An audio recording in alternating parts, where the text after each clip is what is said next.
देश में कोरोना की रफ्तार धीरे धीरे बढ़ती जा रही है। कोरोना वायरस का नया वेरिएंट JN1 अब तक कई राज्यों में फैल चुका है। जिस रफ्तार में ये बढ़ रहा है उसने चिंता बढ़ा दी है।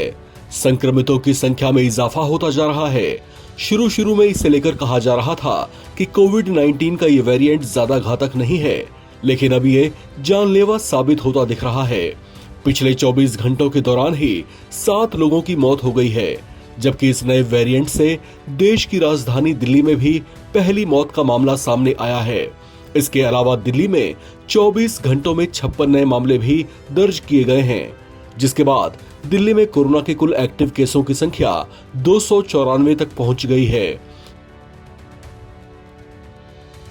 केंद्रीय स्वास्थ्य मंत्रालय के मुताबिक दिल्ली में कोरोना से जिन 60 वर्षीय महिला की मौत हुई है वो पहले से ही कई बीमारियों से ग्रसित थीं। कोविड संक्रमण के बाद उनकी हालत और बिगड़ गई, जिसके चलते उनकी मौत हुई है। इसी तरह से कोरोना से मरने वाले बाकी लोग भी वे हैं जो पहले से ही किसी न किसी गंभीर स्वास्थ्य संबंधी बीमारी से जूझ रहे थे। देश में कोरोना वायरस से संक्रमण के ग्राफ में उछाल देखा जा रहा है।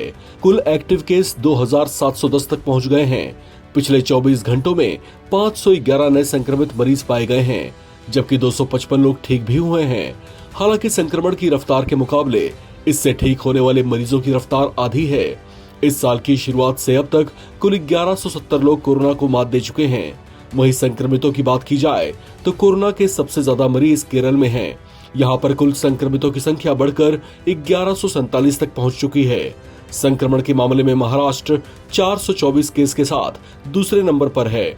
महाराष्ट्र में कोरोना वायरस के 84 नए मरीज सामने आए हैं, जबकि राजस्थान में 24 घंटों में 15 नए मामले सामने आए। कुल मिलाकर पूरे देश में पिछले 24 घंटों में 511 नए मामले दर्ज किए गए हैं। कोरोना से हुई मौतों की बात की जाए तो पिछले 24 घंटों में 7 लोगों की मौत हुई है। उनमें महाराष्ट्र में 2, दिल्ली, गुजरात, पंजाब, कर्नाटक और तमिलनाडु में एक मौतें हुई हैं। दिल्ली में 60 साल की महिला की मौत हुई है। कर्नाटक में 70 साल के बुजुर्ग की कोरोना से मौत हुई। सांस की शिकायत के बाद उनको भर्ती कराया गया था। महाराष्ट्र में भी 67 साल के एक शख्स की निमोनिया की शिकायत के बाद अस्पताल लाया गया था, जहां कोविड-19 से उनकी मौत हुई। तमिलनाडु में एक 60 साल तो पंजाब में 39 साल के एक शख्स की मौत हुई है। यानी मरने वालों में अधिकतर बुजुर्ग ही हैं, जो पहले से ही किसी न किसी रोग से ग्रसित थे। As COVID rears its head again, unfortunately, there has been an uptake in the number of samples and the number of requests that we are receiving. But it's very important to understand that although it feels like deja vu, but this time we are better prepared, more informed, and also backed with very robust surveillance tools and with the scientific tests that we have with us. I think we are in a good place from a preparedness perspective to face this effectively and also minimize any kind of damage that the current wave is causing.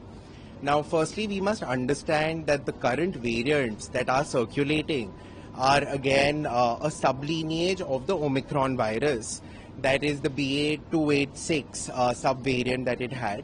Now, also additionally in states like Tamil Nadu and Gujarat, we have had certain other variants, subvariants as well, that have been named as variants under monitoring. And these are basically of two types, that is LF7 and also NV181. Now, currently the cases that we are seeing are more transmissible, as in they can infect people much easily. But again, from a severity perspective, thankfully till now we haven't seen very severe cases.